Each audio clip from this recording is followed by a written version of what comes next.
آفرین بله زنک بله yaşa kız bu da gel bışkır zani Ramuzfa ama sadakış kardı mi azat gittin fahmedi mi? Bale zanak rahman zanak jom goşku man akun توی برافتی توی هم اکبر چید با فهمیدی می تو همین بعد از رفته که هم تو مگذری و من همین جوین پول نسته پول نیماشه علفوشه هم تو میگیری و بعد از کیته شوان کلان دگفته چقا میکنی تگشا فهمیدی می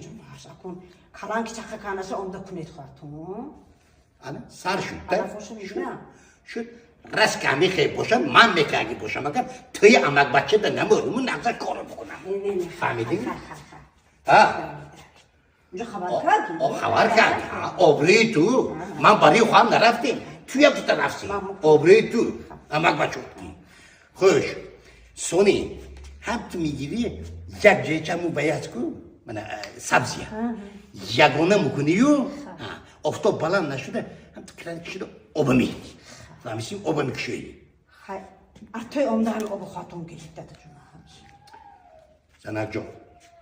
توی همین خیشت رفتم کو من خودم نه همون خیشات مجبور میکنن 50-50 میگیری دغری می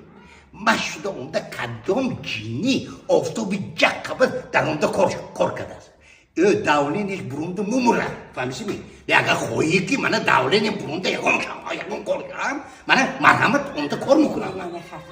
یک فاز دانتونه که تا سوینتر بگونی اوکی میکنی زنک او بیگونی من حتما چایخونه برونده در کن چایخونه بکی نبر آمدم اینا مدهی زنش رو هست همون از زنش میترسه رو هست میگن همین گفت تو با در کار می که